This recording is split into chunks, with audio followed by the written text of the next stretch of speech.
और गाजा पट्टी के खान यूनिस इलाके में इजराइल की भीषण बमबारी अभी भी जारी है। हमले में 5 फिलिस्तीन के नागरिकों की मौत की खबर है, जबकि करीब 40 लोग जख्मी हो गए हैं।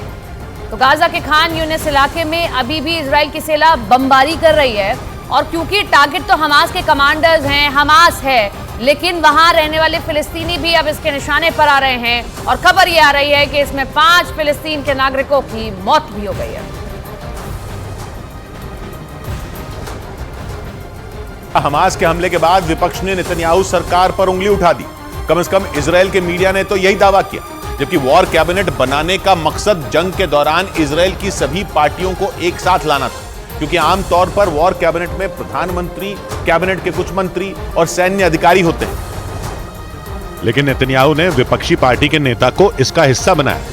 यही नहीं, जिस न्यायिक सुधार बिल के मुद्दे पर इजराइल में करीब 40 हफ्ते तक प्रदर्शन हुए, उस पर भी फुल स्टॉप लगा दिया गया।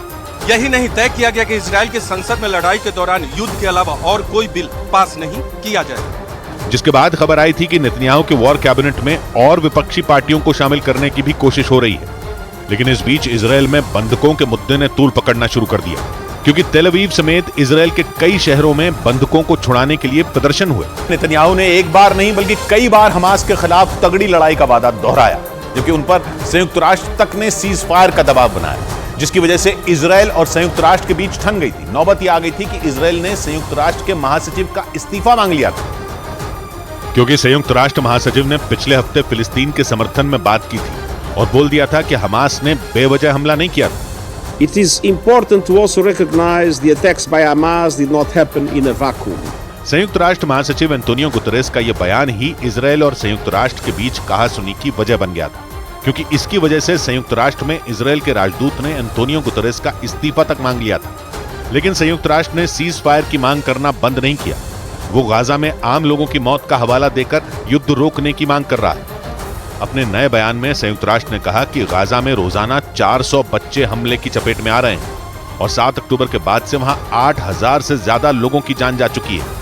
लेकिन नेतन्याहू ने इन आंकड़ों पर ध्यान ही नहीं दिया। गाजा में हमास के अंत तक जंग जारी रखने का ऐलान कर दिया। यही नहीं, नेतन्याहू और इजराइल की सेना ने साफ कर दिया कि वो बंधकों को छुड़ाने के लिए जान लगा देंगे। इजराइल की सेना ने बयान दिया कि बंधकों को छुड़ाना उनकी पहली प्राथमिकता है, जिसके लिए वो गाजा पट्टी में हमास के लड़ाकों से सीधा मुकाबला कर रही है, जिसके लिए उसने अपने टैंक और पैदल सेना के सैनिकों को गाजा पट्टी में घुसा दिया था, जिन्होंने पहले ही दिन हमास के लड़ाकों में हाहाकार मचा दिया, क्योंकि हमास को गाजा में घुसकर मारने की जिम्मेदारी इजराइल की सेना की गिवाती ब्रिगेड को दी गई थी, जिसके सैनिक टैंकों में सवार होकर गाजा में घुस गए थे।